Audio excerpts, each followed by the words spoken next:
Good morning, students. Good morning, all of you. Once again, I am before you, Rajiv sir.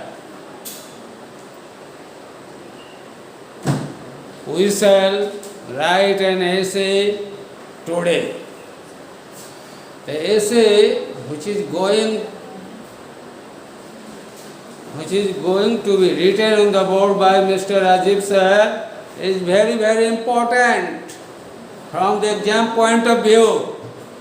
Okay? This essay is very, very important and its title is the 15th August. 15th August, it is very important essay from exam point of view.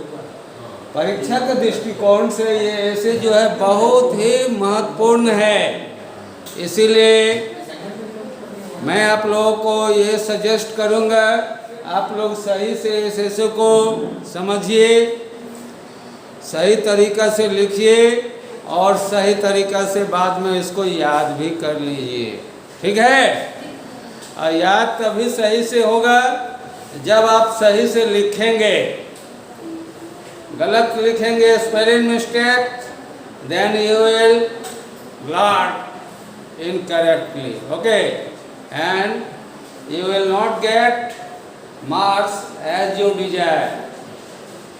अपने इच्छानुकूल आपको marks नहीं मिलेगा क्योंकि आप तो spelling mistake किए हुए रहेंगे। इसीलिए मैं सजेस्ट कर रहा हूँ कि सही से देखकर लिखेंगे।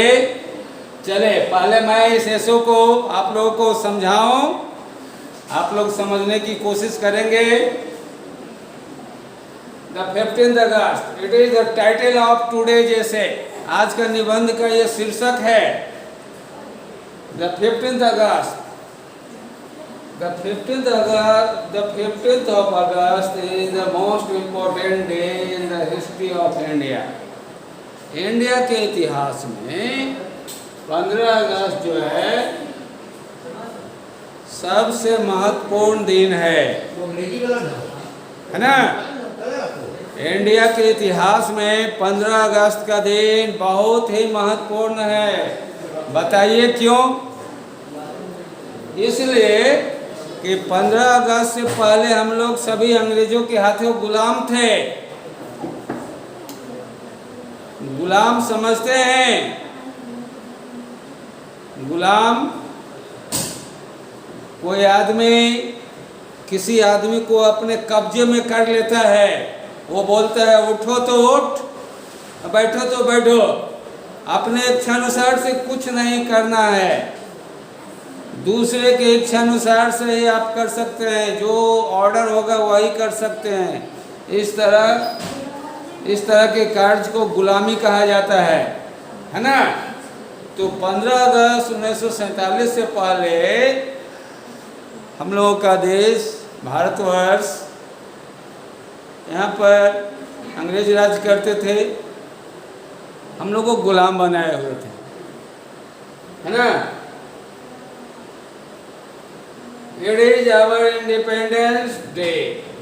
15 अगस्त जो है यह हम लोग का आज़ादी का दिन है, स्वतंत्रता दिवस है। इसी दिन हम लोग को आज़ादी मिला था 15 अगस्त 1947 को। On this day in 1947 India became free. इसी दिन 1947 को 15 अगस्त के दिन इंडिया आज़ाद हुआ, यानी कि इंडिया के हम सभी भारतवासी आज़ाद हुए, है ना बच्चों?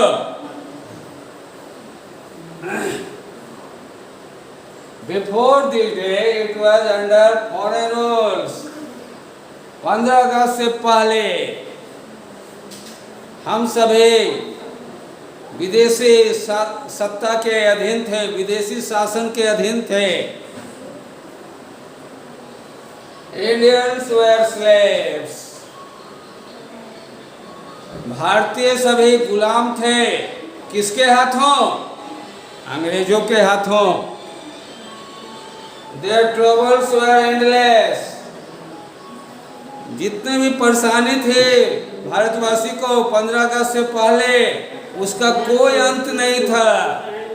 परेशानी परेशानी और परेशानी, केवल परेशानी, क्योंकि अंग्रेज लोग जो थे भारतीयों पर काफी जुल्म करते थे, है ना।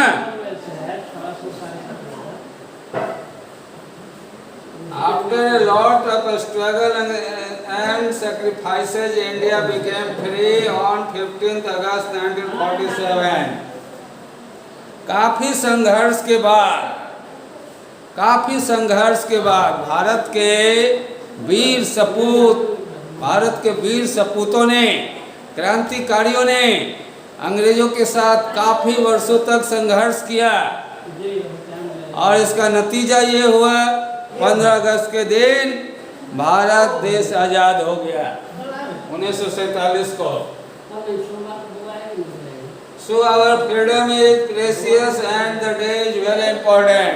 इसलिए हम लोगों का यह दिन 15 अगस्त बहुत ही महत्वपूर्ण है, क्योंकि इसी दिन हम लोग को आज़ादी मिला था।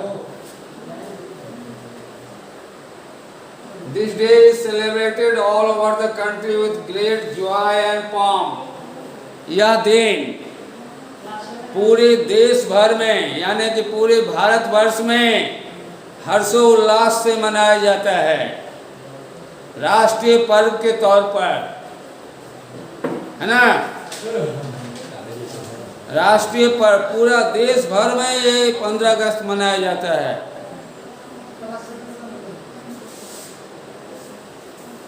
All schools and colleges are decorated. इस अवसर पर सभी विद्यालयों एवं महाविद्यालयों को सजाया जाता है। The national flag is unfurled at the government and private institution. राष्ट्रीय ध्वज सरकारी और निजी संस्थानों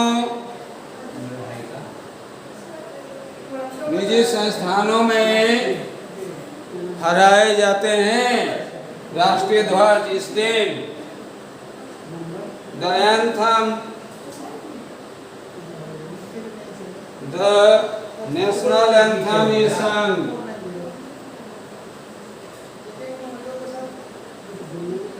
The national anthem is sung. राष्ट्रगान गाया जाता है। झंडा फहराने के बाद राष्ट्रगान होता है। Tributes are paid to those who died in the cause of freedom. और श्रद्धांजलि दी जाती है उन शहीदों को जिसने देश की आज़ादी में काफ़ी योगदान दिया, अपना जान न्यौछावर कर दिया। ऐसे वीर सपूतों की याद में उन्हें श्रद्धांजलि दी जाती है।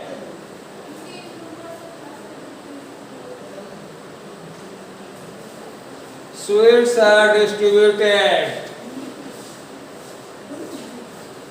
अंत में लोगों के बीच, बच्चों के बीच मिठाइयाँ बांटी जाती है।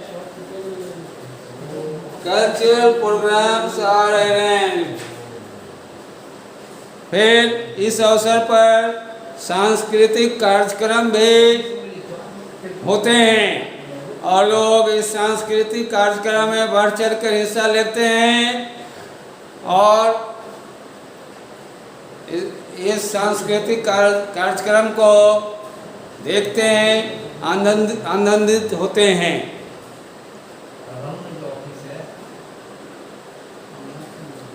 इस तरह से आज़ादी का यह दिन हम सभी के लिए, आज़ादी का ये दिन हम सभी भारतवासी के लिए बहुत ही कीमती है, साथ ही महत्वपूर्ण है। ये आज़ादी हम लोगों को काफ़ी कुर्बानियाँ देने के बाद मिली है, यूं ही नहीं मिल गई है। अंग्रेज इसके आज़ादी पाने के लिए ना जाने कितने भारत माता के सपूत ने अपने जान गंवा दिए, कितनी माताएं की गोद सुनी हो गई, कितनी न जाने कितने औरतें विधवा हो गई, कितने बच्चे पिता विहीन हो गए। तो इस तरह काफी दुख दर्द झेला है हम लोगों ने, भारतवासियों ने, इस आज़ादी को पाने के लिए, है ना। आज़ादी सभी का सपना होता है और ये सपना को, इस आज़ादी को बरकरार रखना, कायम रखना हम सभी का कर्तव्य है। हम सभी को आज़ादी अब छून रहे, कायम रहे, तो इसके लिए अनवरत सोचना होगा और इसके लिए हम लोगों को काम करना होगा, तभी हमारा आज़ादी कायम रहेगा। नहीं तो फिर कुछ विदेशी ताकतें फिर भारत को फिर से दोबारा गुलाम बना सकता है, अगर हम लोग देश के लिए, देश की आज़ादी के लिए नहीं सोचेंगे तो, है ना। इसीलिए हम सभी भारतवासी हमेशा देश की आज़ादी को कायम रखने के लिए काम करते रहना पड़ेगा, इसके लिए सोचना होगा, है ना बच्चों।